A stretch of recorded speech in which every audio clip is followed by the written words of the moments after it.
उसको बड़े प्यार से समझाना है कि मैं हूं ना तुम्हारे लिए यहाँ पे, ठीक है। तो तुम्हें क्या जरूरत है, ठीक है। आपकी ये दोस्त है, प्रॉब्लम्स होती हैं रिलेशनशिप में, ठीक है।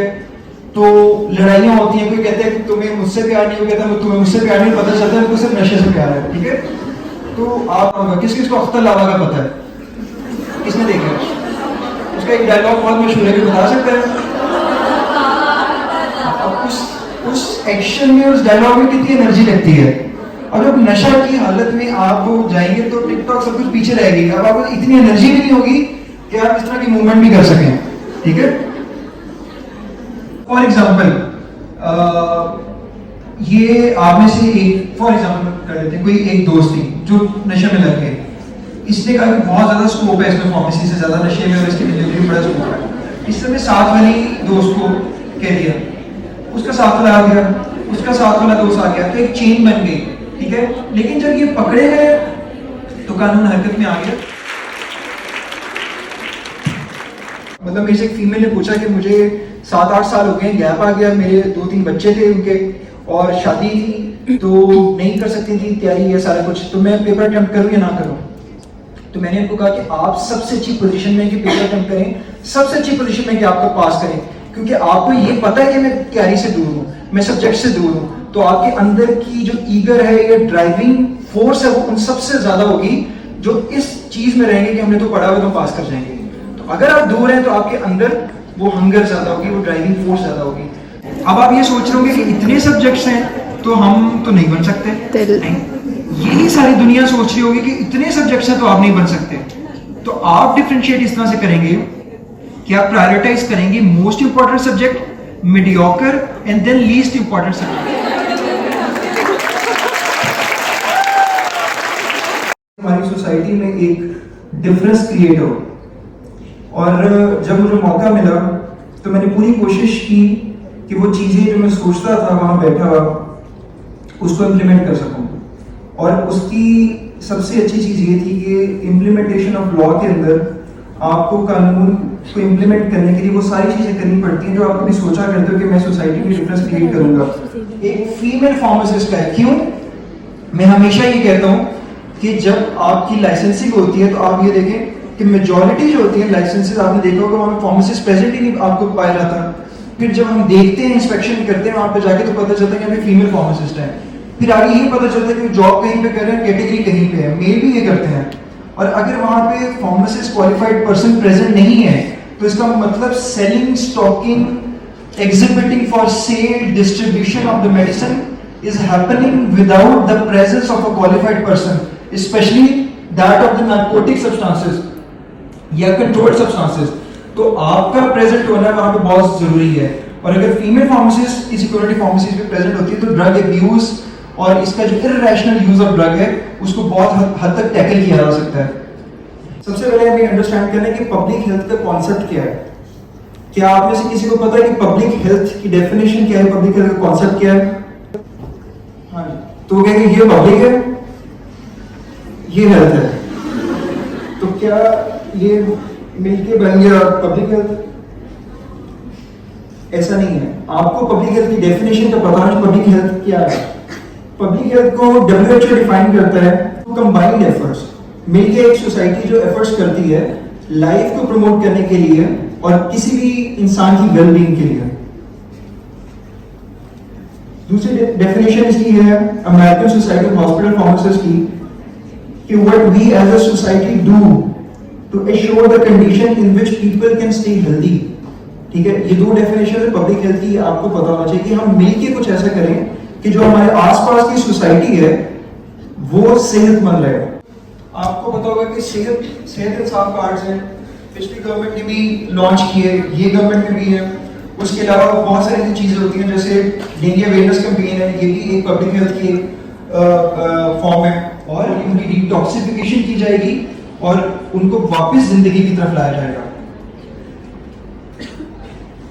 अच्छा, ड्रग का बेसिक डेफिनेशन क्या है? ठीक है, ड्रग वैसे तो मैं पता है आप सुनते हो कि मेडिसिन है कोई चीज, लेकिन आपको मैं इसलिए बता रहा हूँ ये 1976 का जो हमारा ड्रग एक्ट है उसके हवाले से कि ड्रग की मल्टीपल डेफिनेशंस आपने याद रखना है कि ड्रग कोई भी सब्सटेंस ऐसा हो सकता है इंटरनल यूज के लिए और एक्सटर्नल यूज के लिए। जो ट्रीटमेंट मिटिगेशन यानी कि उसके जो इफेक्ट्स है उसको कम करने के लिए किसी चीज के, प्रिवेंशन डायग्नोसिस ऑफ डिजीज या कोई भी एबनॉर्मल कंडीशन या किसी भी ऐसी सिचुएशन को या कंडीशन को जो हेल्दी है उसको रीस्टोर करने के लिए कोई भी चीज यूज हो रही है वो ड्रग है। उसके बाद कोई भी ऐसी चीज जो कि अबॉर्टिव है, कॉन्ट्रासेप्टिव है, सर्जिकल लाइगेचर, सूचर, बैंडेजेस, इतनी ज्यादा चीजें ड्रग के अंदर फॉल करती है जो आप सोच नहीं सकते। लेकिन एक आम लेमैन को ये बात नहीं पता, एक फार्मासिस्ट जो है आप जान सकते हैं कि ड्रग क्या है। अच्छा, उसके बाद आपको ये पता होना कि चाहिए एडिक्ट क्या है। अगर किसी एडिक्ट की किसी को बतानी है तो आपने अपनी फार्मेसी की नॉलेज को यूटिलाइज करते हुए बतानी है। जो आपने पढ़ा होगा कंट्रोल नार्कोटिक जो आपका एक्ट है उससे, किसी लेमैन से पूछेंगे तो आपको पता लगेगा कोई भी नशेड़ी जो नशा करता है, जो टीके लगाता है, वो भी एक नशेड़ी है। ये क्या हो रहा है यहाँ पे, ये क्या भर रहा है, कुछ क्या कर रहा है? चलो इसका देखिए सबको पता है, लेकिन ये कोई भी नशा हो सकता है, मल्टीपल फॉर्म्स है। लोग स्मोक करते हैं और सिगरेट के अंदर ये पीते हैं, तो ये भी एक एडिक्ट हो सकता है। अच्छा, कई लोगों को बहुत स्वैग लगता है कि वो स्मोकिंग कर रहे हैं, बड़ा कूल लगता है और लगता है कि बहुत ज्यादा कि वो अच्छे लग रहे हैं, कि वो बिल्कुल ऐसे लग रहे होते हैं पीते हुए, ठीक है। तो नशा करते हुए ऐसी हालत भी हो जाती है। ऐसे हालात भी आ जाते हैं कि सब कुछ बेच बाच के फिर आपके पास कुछ नहीं बचता, ये कंडीशंस भी आ जाती हैं। अच्छा, जो आपका control of narcotic substance act है वो बताता है आपको कि एडिक्ट की डेफिनेशन क्या है, यानी कि मींस अ पर्सन फिजिकली और mentally dependent on any narcotic drug or psychotropic substance, ठीक है, or a person who habitually uses narcotic drugs or psychotropic substances, ठीक है। तो ये एक्ट आपको बताता है, यही चीज आपने लोगों को बतानी है और ये आपने एक्सरसाइज करनी होती है आगे जाके जब आप कम्युनिटी फार्मासिस्ट बनते हैं। क्योंकि जब आप कम्युनिटी फार्मासिस्ट बनते हैं आपके पास बहुत सारे ऐसे लोग आएंगे जो विदाउट प्रिस्क्रिप्शन ड्रग्स आपसे मांगेंगे, और होंगी वो प्रिस्क्रिप्शन ड्रग्स जिसके अंदर नार्कोटिक भी आते हैं, कंट्रोल सब्सटेंसेस भी आते हैं। फॉर एग्जांपल बेंजोडाइजेपिन, कोई ओपियोइड एनाल्जेसिक्स आते हैं जिसकी जो कि नार्कोटिक एनाल्जेसिक्स है। तो ये ऐसी ड्रग्स होती है जो आपको पता होना चाहिए, आपको पता होना चाहिए कि इसका एक्सेसिव यूज करने वाला। उसके बाद बहुत सारी ऐसी ड्रग्स हैं जिनको अब्यूज किया जा सकता है। फॉर एग्जांपल कुछ एग्जांपल्स आपके सामने हैं, उनकी क्लास भी है, मेथाम्फेटामिन है, हेरोइन है, कोकीन है, बार्बिटूरेट्स है, मेथाडोन है, अल्कोहल है, कीटामिन, बेंजोडाइजेपिन है, बहुत ज्यादा यूज होती है, ठीक है। मेरी एमफिल की रिसर्च भी इसी के ऊपर है कि जो कम्युनिटी फार्मेसी के अंदर बेंजोडाइजेपिन यूज होती है बहुत ज्यादा, और इसमें कंट्रोल करने में जो सबसे अहम रोल है वो एक फार्मासिस्ट का है। और उसमें भी सबसे ज्यादा अहम रोल डिप्रेशन, एंजाइटी। डिप्रेशन को दूर करने के लिए आपने देखा होगा कि यूथ जो है कि किसी ने गोलियां खा ली, किसी ने नशा कर लिया, किसी ने अल्प्राजोलैम ले ली, किसी ने बेंजोडाइजेपिन की गोलियां खा ली, ठीक है, और किसी ने किसी को इम्प्रेस करने के लिए पूरा पत्ता ही खा लिया उसका, ठीक है। तो ये चीजें जो है बहुत खराब है। आपने ये रिस्क फैक्टर हो सकता है, और ये देख देख के लोग एक से दूसरा पकड़ते हैं इस चीज को, और फिर कोई आदी हो जाता है तो फिर वो अब्यूज हो जाता है इसका। अर्ली यूज ऑफ ड्रग्स, अगर आप बहुत कम उम्र से ड्रग यूज कर रहे हैं तो ऑब्वियसली उसकी रेजिस्टेंस भी है, आपको उसकी आदत भी हो सकती है, तो ये भी रिस्क फैक्टर हो सकता है। मेथड ऑफ एडमिनिस्ट्रेशन, स्मोकिंग और इंजेक्टिंग अ ड्रग में इंक्रीज इट्स एडिक्टिव पोटेंशियल। ये simple. Science and symptoms of drug abuse and addiction, क्या साइंस और सिम्टम्स होती हैं, आपको कैसे पता चलेगा कि ये बंदा जो है ये नशेड़ी है या अब्यूज करता है या नशा करता है। Neglecting responsibilities, for example school पे, काम पे, घर पे, क्लास आप बंक कर रहे हो, इस तरह की चीजें जो है आपको लगेगा कि ये अगर भी आपकी दोस्त वगैरह के बंक करे तो जरूर उस पर नजर रखिएगा, लेकिन ये नशा तो नहीं करती है कोई और।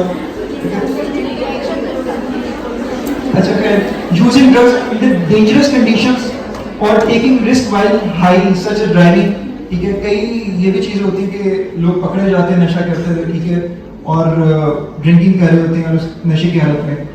उसके बाद कई बार आपको लीगल चीजों का सामना करना पड़ता है, आप अरेस्ट हो जाते हैं या आपके चालान हो जाते हैं। अगर हम अपनी ड्रग इंस्पेक्टर और उसकी डोमेन में देखें तो फिर चालान होते हैं, ठीक है। और कई हम नशा करने वाले लोग होते हैं, इस तरह के जो माफिया होते हैं, जब हम उसको पकड़ते हैं तो हम इसके हैंडलर्स तक जाते हैं, पीछे तक, कि इसकी चेन कहाँ तक जाती है। फॉर एग्जाम्पल, मैंने एक मेडिकल स्टोर के ऊपर रेड किया है, वहां से मुझे इंजेक्शन मिले। उस इंजेक्शंस को मैंने ड्रग टेस्टिंग लैब लाहौर भेजा और उसमें सस्पेक्ट किया कि इसमें ये 5 चीजें हो सकती हैं।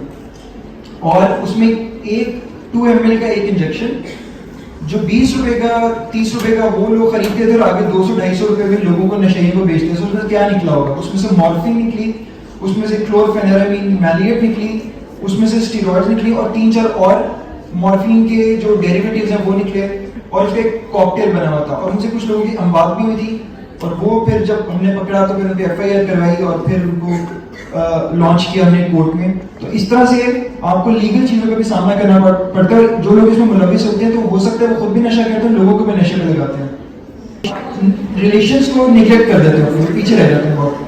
You have built a drug tolerance, ठीक है, टॉलरेंस हो जाती है and you need to use more than the जो आप ड्रग पहले एक चीज को एक्सपीरियंस करने के लिए एक यूफोरिक कंडीशंस है तो आप उसके लिए दोबारा ज्यादा ड्रग्स को यूज करना शुरू कर देते हैं। Loss of control over your drug use, ये भी उसी तरह से your life revolves around the drug use. बस आपको वो नशा चाहिए और कुछ भी नहीं, ठीक है। तो ये कोई भी हो सकता है, चर्च है, हेरोइन है, और आपको पता है ओपीएम के डिफरेंट डेरिवेटिव्स हैं जिनसे डिफरेंट तरह के नशे बनाए जाते हैं। तो हर एक ने अपना स्पेसिफाई किया हुआ है, फिर कभी स्विच कर जाते हैं एक से दूसरे पे और इसका अब्यूज जारी रहता है। आप वो चीजें छोड़ देते हो जो आप एंजॉय करते थे, ठीक है। फॉर एग्जांपल एक बंदा टिकटॉक में खुश था, ठीक है, टिकटॉक से वो लग गया नशे के ऊपर, अब उसके लिए टिकटॉक बिल्कुल पीछे रह गई। अब फॉर एग्जांपल आप देखिए, आपको पता होगा किस किस को अख्तर लावा का पता है, किसने देखा? उसका एक डायलॉग बहुत मशहूर है, बता सकते हैं? अब उस एक्शन में, उस डायलॉग में कितनी एनर्जी लगती है।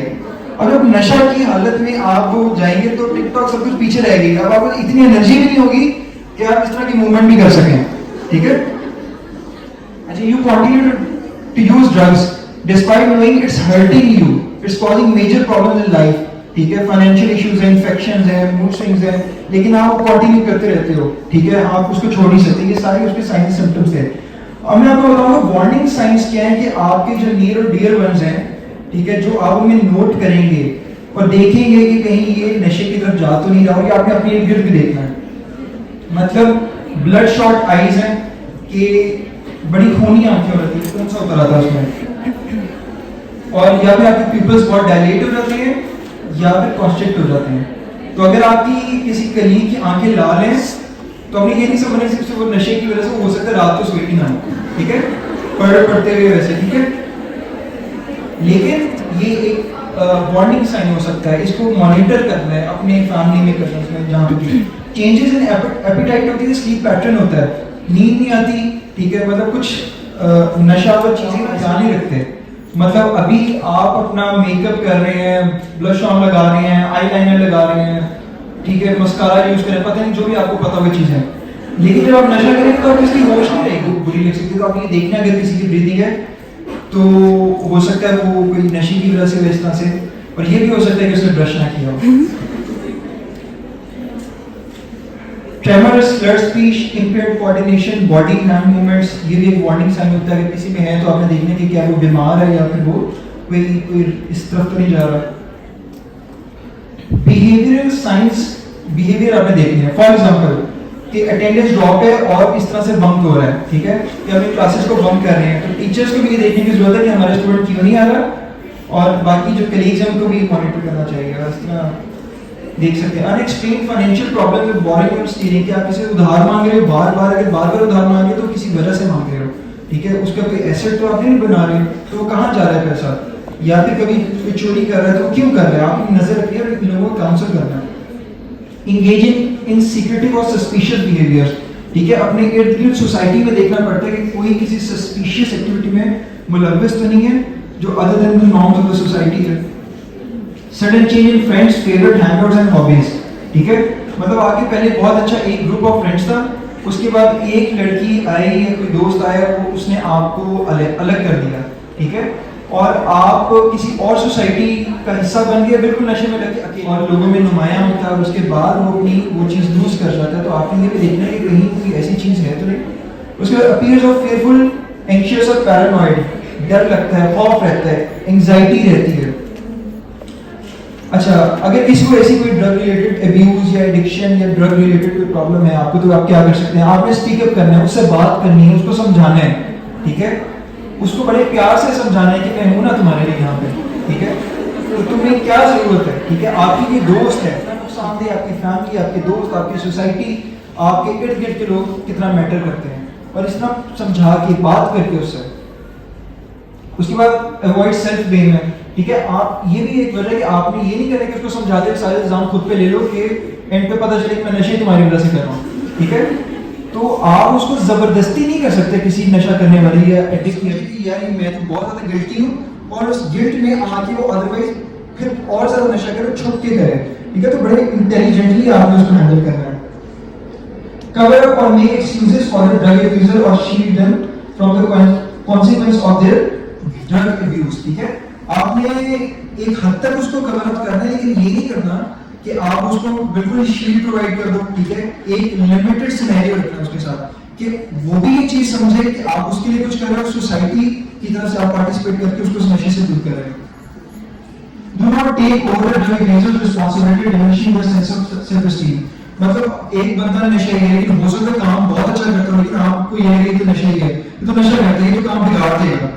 तो आप उसे उसकी सारी जो यूनियन चीजें वो ले लो, नहीं ऐसा नहीं करना। अपने आपको उसको समझाते हुए, उस पर नजर रखते हुए उसको नशे से दूर करना है, और काम से उसके दूर नहीं करना। अदरवाइज अगर उसके पास काम भी नहीं रहेगा, नॉर्मल रूटीन की एक्टिविटीज भी नहीं रहेगी, तो वो फिर उसके पास सिर्फ नशा ही रहेगा। Do not just hide or throw out the drugs, rather वैसे नहीं करना कि उसको कहो कि चलो यार मैं भी यूज करता हूँ तुम्हारा ना थोड़ा सा मुझे भी टेस्ट कराओ, और उसके बाद हम फैसला करेंगे इसको छोड़ना ही नहीं छोड़ना, ठीक है। ये ना कि आप उसको समझाते खुद नशे की लत में लगते हैं, ठीक है। Do not feel guilty or responsible for a drug abuser's behavior. अगर उसने कुछ बुरा कर दिया, इसका मतलब ये नहीं कि आपकी वजह से ये हुआ है, वो उस स्टेट में नहीं है, तो आप उस सारी सिचुएशन को, उस माहौल को हैंडल करें। अच्छा, अब मैं आपको बताऊंगा प्रोहिबिशंस और पनिशमेंट्स क्या है, ठीक है, कानून की लैंग्वेज में। आपने पढ़ा होगा, ड्रग एक्ट भी पढ़ा है आपने, नार्कोटिक एक्ट भी पढ़ा है आपने अपनी फॉरेंसिक फार्मेसी 5th ईयर के अंदर। तो उसमें कौन कौन सी आपने पढ़ा होगा कि पेनल्टीज भी होती हैं, प्रोहिबिशंस भी होती हैं हर एक्ट के अंदर। क्या आपको मना किया जाता है कि ये चीजें नहीं करनी, प्रोहिबिशंस, और पेनल्टीज होती हैं अगर आप वो चीजें करते हैं तो क्या होता है। मतलब हम लोग जब इम्प्लीमेंट करते हैं लॉ को, तो हम देखते हैं अपने एक्ट को, और फिर ये देखते हैं कि इस मेडिकल स्टोर ने, फार्मेसी वाले ने, इस पैडलर जो एक चीज को दूसरी जगह लेके जाता है, जो वॉक कर रहा है या चलते फिरते बेच रहा है, उसको पैडलर कहते हैं। तो कई बार नशा वाली चीजें बेचने वाले लोग पैडलर होते हैं, जिनको हम पकड़ते हैं, उन पे केसेस बनाते हैं, तो उनको फिर पेनल्टीज उन पे डलती हैं, उनको फिर अदालत भेजती है जो हमारी ड्रग कोर्ट्स बनी है। अब क्या है कि आपको प्रोहिबिशन है कि आप ये नार्कोटिक प्लांट्स में ये नहीं कल्टीवेट कर सकते। जैसे ये ओपीएम का आपको मैंने ये दिखा रहा, ओपीएम प्लांट है, इससे डिफरेंट डेरिवेटिव्स बनते हैं, जैसे मॉर्फिन वगैरह सारे। तो ये सिर्फ तभी हो सकता है जब आप फेडरल यानी वफाकी हुकूमत या प्रोविंशियल सूबाई हुकूमत से परमिशन लेंगे और एक लाइसेंस मिलेगा और साथ परमिट मिलेगा, ठीक है। और अगर आप ये नहीं करते तो आपको कितना इम्प्रिजनमेंट विच में एक्सटेंड टू 7 इयर्स, 7 साल तक की कैद हो सकती है, या फाइन हो सकता है, या दोनों चीजें हो सकती है।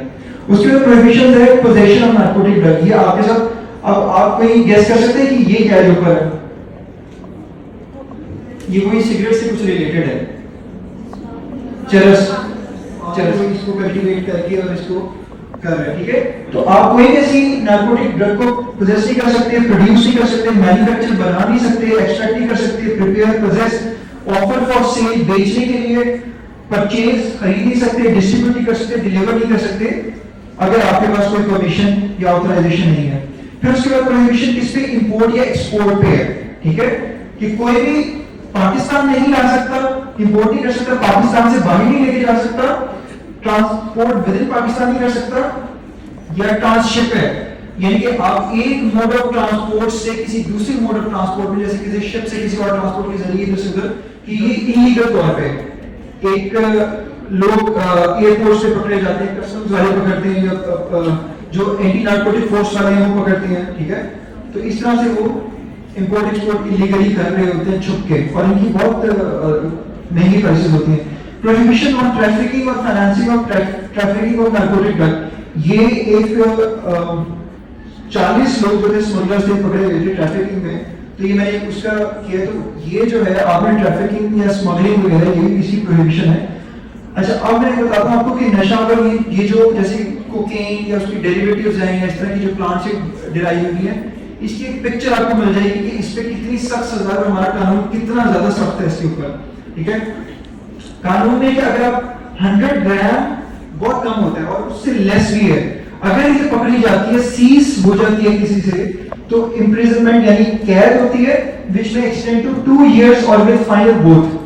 ठीक है, तो इसीलिए मैं आपको कह रहा हूं कि आप अपने दोस्तों को अभी रोक लीजिए ना कि आप उनको आज इस सेमेस्टर में मिलने और अगले साल जेल में मिल रहे हैं। ठीक है, तो इसलिए आप रोक लें अपने आसपास के लोगों को, बचा लें। अगर एक सील करता है 1 ग्राम, लेकिन एक सील नहीं करता 1 किलोग्राम, ये 1 ग्राम से 1 kg तक अब क्या होता है। ठीक है, extend to 7 years and shall also be liable to fine. ठीक है, तो ये इसकी कैद है, और मोर देन 1 kg, अगर 1 kg से ज्यादा हो जाता है तो क्या होता है, सजाए मौत भी हो सकती है। ठीक है, इम्प्रिजनमेंट हो सकती है पूरी जिंदगी के लिए। ठीक है, सारी जिंदगी के लिए उम्र कैद, और imprisonment for a term which may extend to 14 years, 14 साल तक की इम्प्रिजनमेंट हो सकती है, and shall also be liable to fine which may up to 1 million rupees, 10 lakh तक जुर्माना हो सकता है। ठीक है, ये अच्छी भली चेक मॉडल थी।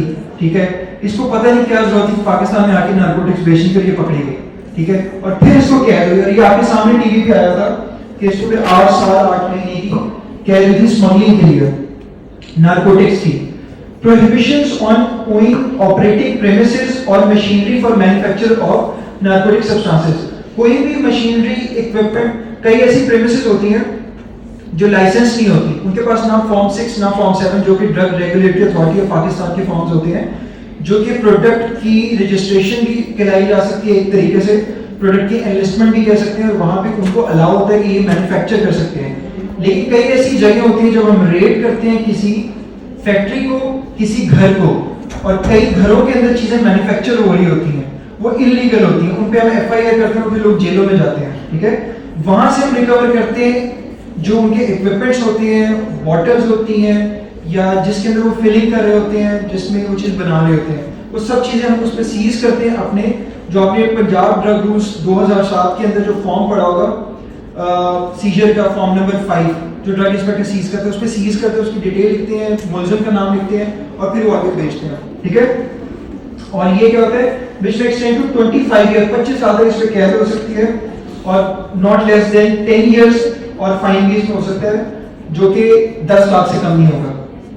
Prohibition on acquisition and possession of assets derived from the narcotic substances। अगर सील और जो ये बाउंड्रीज होती हैं, ये डिवाइडेड होती है हमारी इंस्पेक्टर्स में। अब हम क्या करते हैं कि हम ये माफिया की भी चेन होती है, इनके डिस्ट्रीब्यूशन एक तहसील लेवल से दूसरे तहसील में, तीसरे तहसील में, डिस्ट्रिक्ट में, फिर डिवीजन में, पंजाब में, और फिर पाकिस्तान, पाकिस्तान से बाहर। तो हम एज अ टीम या फील्ड फोर्स कोऑर्डिनेट करते हैं और इनको पकड़ते के पीछे जाते हैं। कई बार भेस बदल के भी जाते हैं, रातों को जाते हैं, और फिर सुबह को रेड करते हैं पुलिस के साथ, या जितनी ज्यादा बड़ी रेजिस्टेंस हमें लगता है कि यहाँ पे उतनी बड़ी हम रेड करते हैं, और फिर हम उसमें अपने विटनेस साथ लेके जाते हैं। तो इस ऐसी चीज में एसेट्स जो है वो फोरफीचर यानी कब्जे में ले लिए जाएंगे। प्रोहिबिशन ऑन एडिंग, अबेटमेंट और एसोसिएशन इन नार्कोटिक ऑफेंस। ठीक है, मतलब फॉर एग्जांपल ये आप में से एक, फॉर एग्जांपल कर लेते हैं, कोई एक दोस्त थी जो नशे में लग गई, इसने कहा कि बहुत ज्यादा स्कोप है इसमें, फार्मेसी से ज्यादा नशे में और इसकी डिलीवरी में बड़ा स्कोप है। इसने साथ वाली दोस्त को कह दिया, उसका साथ वाला आ गया, उसका साथ वाला दोस्त आ गया, तो एक चेन बन गई। ठीक है, लेकिन जब ये पकड़े गए तो कानून हरकत में आ गया, कैद भी होगी, सजा भी होगी। तो जितने लोग आपको मदद कर रहे होंगे इस सारी चीज में, ड्रग की सप्लाई में, स्मगलिंग में, ट्रैफिकिंग में, वो सारे जो हैंडलर्स हैं या साथ देने वाले वो पकड़े जाएंगे जो एड कर रहे थे। ऑब्स्ट्रक्शन टू ऑफिसर, अगर कोई भी ऑफिसर, अगर फॉर एग्जांपल मैं कहीं पे जा रहा हूं और वहां पे मुझे रेजिस्टेंस का सामना है, या कोई भी कार्य सरकार में मुदाखलत करता है, ठीक है, तो कानून हरकत में फिर आता है और उसको भी सजा होती है सिर्फ मुदाखलत करने की। मतलब फॉर एग्जांपल एक ऑफिसर है और कोई कहता है कि मैंने आपको चेकिंग नहीं करवानी, तलाशी नहीं देनी, आप प्रीमिसेस चेक नहीं करेंगे, मैं नहीं करने दूंगा। तो हमारी जो ड्यूटीज होती है वो आपने जो पढ़ा है ड्रग एक्ट 1976 का सेक्शन नंबर 18 जिसमें पावर्स ऑफ ड्रग इंस्पेक्टर दी गई हैं, तो हम उसको इम्प्लीमेंट करते हैं। जब मैं आप लोगों की जगह था तो मुझे बिल्कुल समझ नहीं आता था कि ये क्या पावर्स हैं और ये क्या है ड्रग एक्ट जो हमारे सर के ऊपर से गुजर जाता है, सिर्फ हम रट्टा लगाते थे। ठीक है, लेकिन जब मैं फील्ड में आया तो पता चला कि ये ड्रग 1976 क्या है, पंजाब ड्रग रूल 2007 क्या है, इनके स्केड्यूल्स कौन से होते हैं, स्केड्यूल जी कौन सा है, स्केड्यूल एफ कौन सा है, आपके फॉर्म्स कौन से, फॉर्म 4 है जिसपे आप सैम्पलिंग करते हो, फॉर्म 5 है जिसपे आप चीजें कब्जे में लेते हो, फॉर्म 6 है जिसमें आप मेमोरेंडम टू गवर्नमेंट एनालिस्ट है कि आप सैंपल लेके गवर्नमेंट एनालिस्ट को ड्रग टेस्टिंग लैब में भेजते हो, वो आपको रिपोर्ट जनरेट करके फॉर्म 7 के ऊपर वापस भेजता है कि इसके अंदर ये नशावर चीजें थी या नहीं थी, ठीक है। तो ये फॉर्म 7 है। तो ये फिर कानून के तरीके से नंबर्स को चेक करेंगे, ड्रॉज को चेक करेंगे, इनकी ये जो जगह बनी इनके पीछे भी चेक करेंगे जाके, जहां जहां पे हमें कोई ऐसी जगह लगेगी कि यहाँ पे सस्पिशन है कि कुछ हो सकता है, हम उसको चेक करेंगे। और जो भी चीज रिकवर होगी, अगर कोई नार्कोटिक्स है, कंट्रोल्ड आइटम्स है, हम उसको सीज कर लेंगे अपने फॉर्म नंबर 5 के ऊपर, ठीक है। क्यों? क्योंकि ये एक अनलाइसेंस्ड प्रीमिसेस है, ना ये मेडिकल स्टोर था, ना ये फार्मेसी थी, ना कोई डिस्ट्रीब्यूशन सेटअप था, ना ये कोई क्लिनिक था जो पंजाब हेल्थ केयर कमीशन से रजिस्टर्ड हो। तो फिर ये एक क्वैक था जिसको हम अताई कहते हैं, कि जो सिर्फ लोगों का इलाज कर रहा है, लेकिन इसने सब कुछ नार्कोटिक कंट्रोल आइटम रखे हुए हैं, बेंजोडाइजेपिन रखे हुए हैं, स्टेरॉइड्स रखे हुए हैं, डेक्सामेथासोन टाइप, और लोगों को ये टीके लगा रहे हैं और इरेशनल तौर पे लोग इनसे जाके लेते हैं। और ये नाम अगर इनके पास फार्मासिस्ट की एक जगह थी मेरी तहसील के अंदर जहाँ पे मैं गया, और यहाँ पे मैं इंस्पेक्टर बन के नहीं पेशेंट बन के बैठा हूँ। आप देख रहे हो कि मेरी शक्ल पे कितनी बीमारी है इस वक्त, ठीक है। तो मुझे खबर मिली कि यहाँ पे एक सेटअप बना है, तो मैं वहाँ पे गया, क्योंकि मैं आपने अभी पावर पड़ी कि आप किसी भी जगह इंस्पेक्ट कर सकते हो।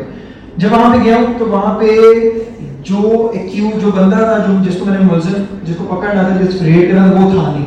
और जब वहाँ पे चले जाते हो तो आप वापस तो नहीं जा सकते, क्योंकि जगह ऊपर डिस्ट्रीब्यूशन के लिए। तो हम उनकी वारंटीज इनवॉइसेस भी देखते हैं। वारंटीज इनवॉइसेस क्या होती है कि हम चेक करते हैं कि ड्रग आपने कहाँ से ली है, क्योंकि ये ना हो कि आप किसी इलीगल मैन्युफैक्चरर से खरीद रहे हो जो कि स्पूरियस यानी जाली ड्रग बनाता हो। अगर जाली ड्रग वो स्पूरियस होते हैं यानी कि वो जाली होते हैं, वो एडल्ट्रेटेड होते हैं कि उनके अंदर कोई और चीज, कोई इंसेक्ट, रोडेंट, वर्मिन, कोई और मेडिसिन उसके अंदर मिक्स हो सकती है, तो वो नुकसानदेह होता है। तो इसलिए हम उनका पूरा रिकॉर्ड देखते हैं, उसके बाद उसकी डिस्ट्रीब्यूशन का सेल परचेज इनवॉइसेस देखते हैं, तो ये एक इंस्पेक्टर देख सकता है, ठीक है। उसके बाद टेक सैंपल सिंपल चलान है। सिंपल आपने इसकी कब्जे में ये चीजें चलान कर दिया, वो डिस्ट्रिक्ट क्वालिटी कंट्रोल बोर्ड बैठेगा, उसमें डिप्टी कमिश्नर होगा, सारे ड्रग इंस्पेक्टर बैठेंगे, मुझे उनको बुलाया जाएगा, पूछा जाएगा कि हाँ तुमने टेम्परेचर क्यों नहीं मेंटेन किया, तुमने रजिस्टर्स क्यों नहीं मेंटेन किए, क्वालिफाइड पर्सन क्यों नहीं प्रेजेंट था। तो वहां पे आके वो अपनी रीजनिंग देंगे, और अगर board district quality control board satisfy हो गया कि अच्छा ये इसको बॉन्ड कर सकते हैं, तो उसको वार्निंग दे देंगे। नहीं तो बोर्ड कंसेंसस के साथ डिसाइड करता है कि हम इसको आगे ड्रग कोर्ट भेजेंगे, फिर अदालत में जाना पड़ता है।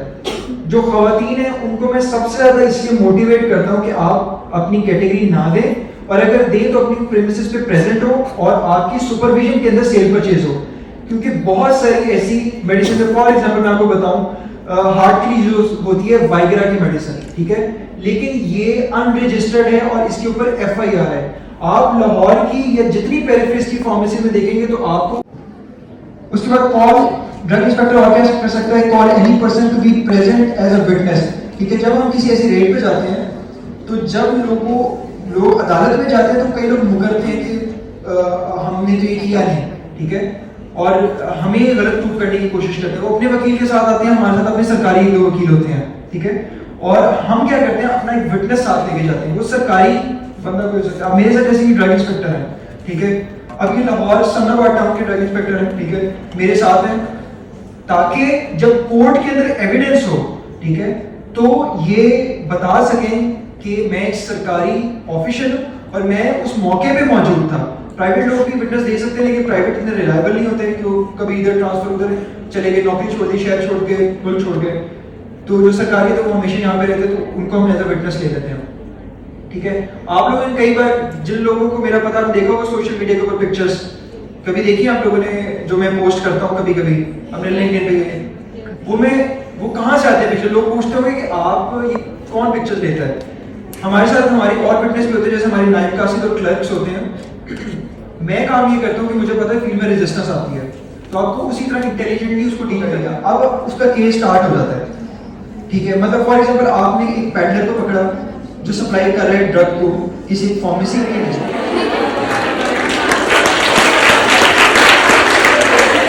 क्योंकि आप लोग एम्बेसडर है इस यूनिवर्सिटी के, तो आप नशा करेंगे नहीं और हम सीख करेंगे नहीं, ठीक है। या इंस्ट्रूमेंटेशन का जो भी एक्सपीरियंस आपने जो पढ़ा है वो यहाँ पे इस्तेमाल होता है। आप ये ना समझे कि फार्मेसी के सब्जेक्ट कहीं पे इस्तेमाल होते ही होते हैं, ठीक है।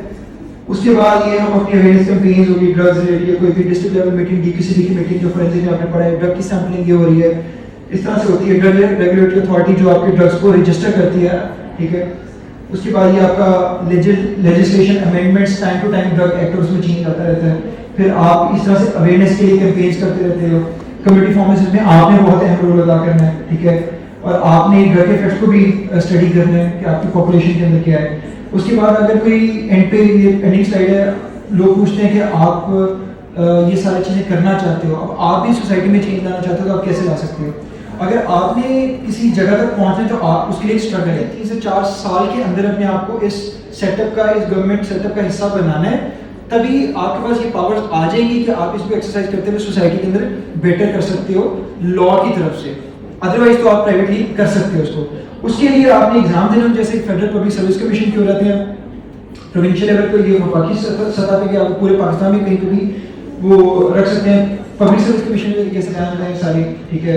ये पंजाब फोरेंसिक साइंस एजेंसी है, यहाँ पे भी ड्रग्स और इसमें कई बार इस तरह के केसेस आते हैं, रेप केसेस आ जाते हैं, मर्डर केसेस आ जाते हैं, ड्रग के इफेक्ट्स के केसेस आ जाते हैं। वो सारी हमारी यहाँ पे फार्मासिस्ट होते हैं जो काम करें, तो आप ये एग्जाम्स देके भी यहाँ पे जा सकते हैं। कोई आपको मदद चाहिए आप चैनल को फॉलो कर सकते हैं, ठीक है। वहाँ पे वीडियोस आती रहती हैं आप लोग की अवेयरनेस के लिए। या फिर अगर आपने एग्जाम्स की तैयारी करनी है and you want to differentiate yourself from the crowd that is already existing, ठीक है, देन आप जो बुक्स लिखी हैं मैंने 3-4, आप इनसे मदद ले सकते हैं।